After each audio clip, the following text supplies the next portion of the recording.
Good morning, everyone. All right, so today we're on to chapter 17. So at the end of 16, they had heard that the Ice Wings were on their way. So this is our first chance of really meeting some Ice Wings. So this should be pretty cool in chapter 17. Okay, so I've got my glasses. You guys go get into a comfy chair or a comfy spot and let's get started. Okay, chapter 17. Given a choice between the Icewing Queen and a Nightwing assassin, Glory wasn't sure she'd actually prefer the Icewing Queen. Imprisonment in the Sky Kingdom and in Queen Coral Summer Palace had been bad enough. If they wound up in Glacier's dungeon, they'd probably all freeze to death by the end of the day. "Let me go right now," she said to Deathbringer. To her immense surprise, he did. He stepped back, his talons raised to look harmless, and actually dared to smile at her. "Time to go," Tsunami ordered. "They'll be here in about 2 minutes." "Oh no, wait," Blaze said. She spread her wings and waved at the incoming ice dragons. "You should meet Glacier. You'll like her." "We can't leave Blaze here with him," Clay said, pointing to Deathbringer. "That's true," Glory said. She narrowed her eyes at the assassin. "You have 10 seconds to take off, or we'll knock you out and leave you for the Ice Wings to deal with."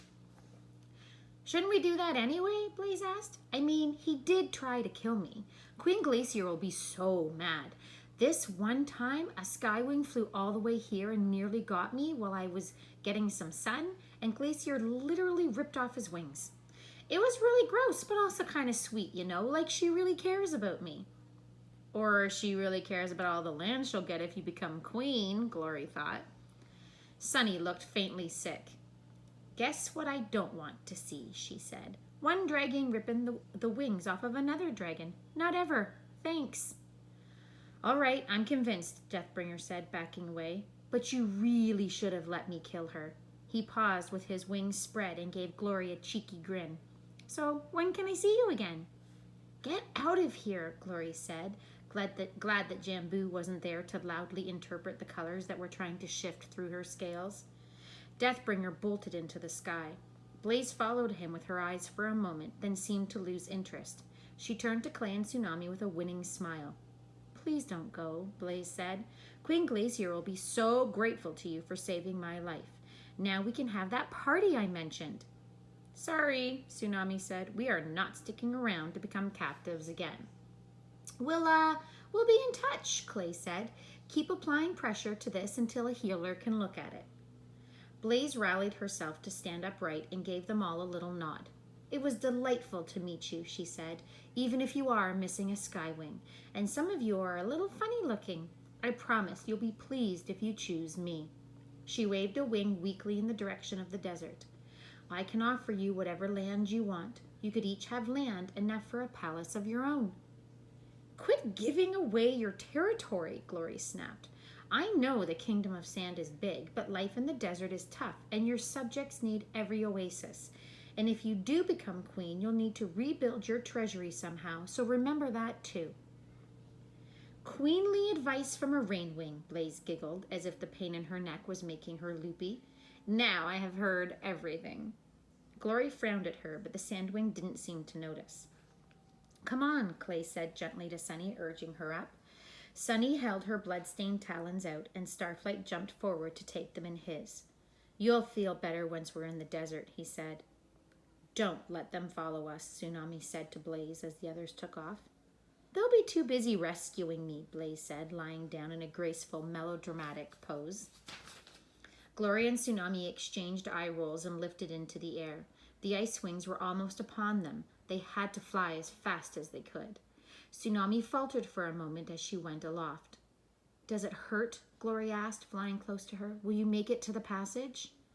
"I'll be fine," Tsunami said through gritted teeth. "It's just a cut."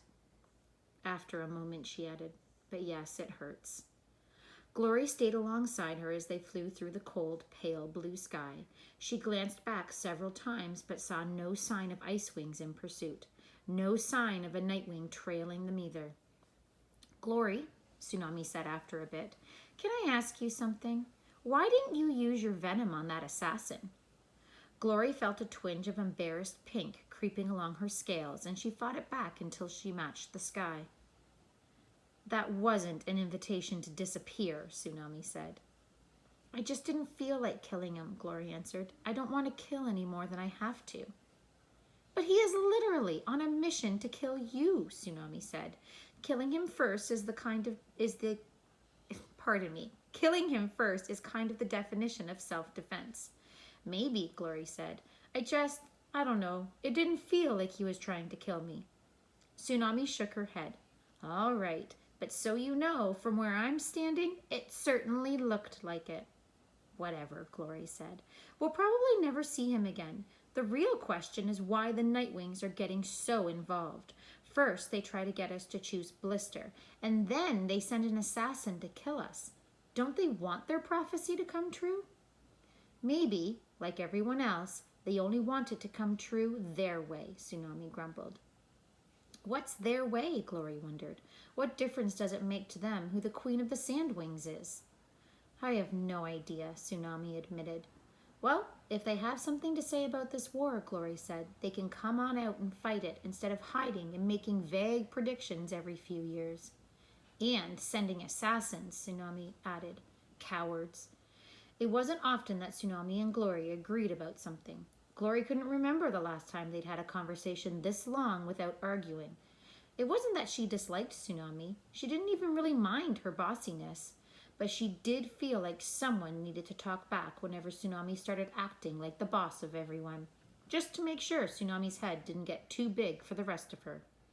On the other Talons, Tsunami had been much better since their escape from the Kingdom of the Sea. Glory could see that she was trying to include the others more, instead of just telling them all what to do. And Tsunami never talked about her future as a queen anymore, when it used to be her favorite topic of discussion. Maybe she'd meant it when she said she didn't belong in the Kingdom of the Sea.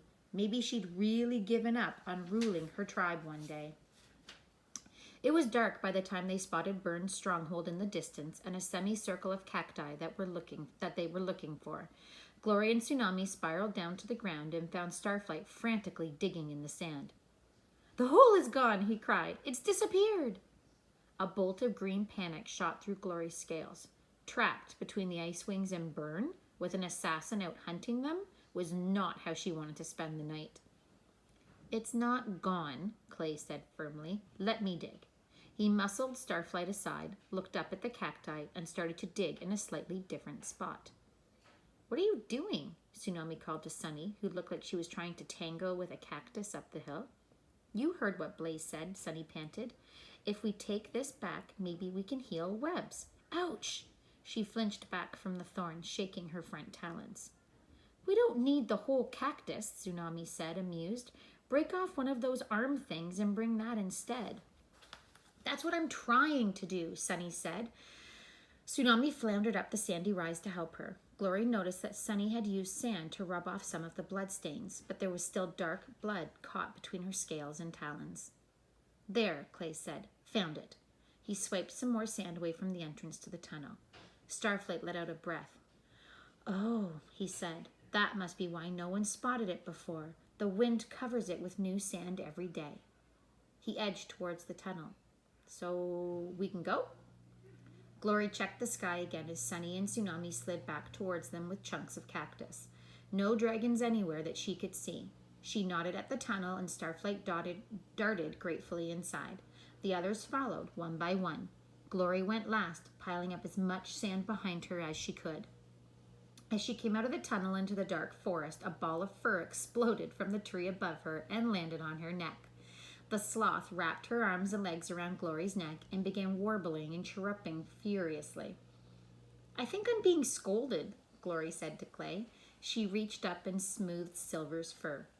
Urgh, the sloth said sternly, snuggling in closer. Sunny dove into the stream above the waterfall, washing Blaze's blood off her scales. Glory realized that Jambu was gone, but Mangrove was sitting beside the stream. His wings drooped as he stared into the water. I assume you didn't see any sign of the missing rain wings there, Glory said to him. He shook his head. Nothing anywhere in the fort. I slipped in when a patrol of sandwings came out. I searched the whole place. He kicked a clump of reeds. Useless waste of time. Probably, Glory said, but at least now we know. How are we going to find Orchid? He asked. Glory stared at the hole in the boulder. In the dark, with only a sliver of moonlight slipping through the trees, it looked like a mouth, jaws wide open to swallow Dragon's hole. We heard something here a couple of nights ago, she said. Maybe if we lie in wait, we'll catch it again. She turned and looked at Tsunami. All we need is someone who can see in the dark. And that's the end of chapter 17. So I guess we didn't actually get to meet any Ice Wings, but maybe we will soon. Okay, I'll talk to you guys later. Bye.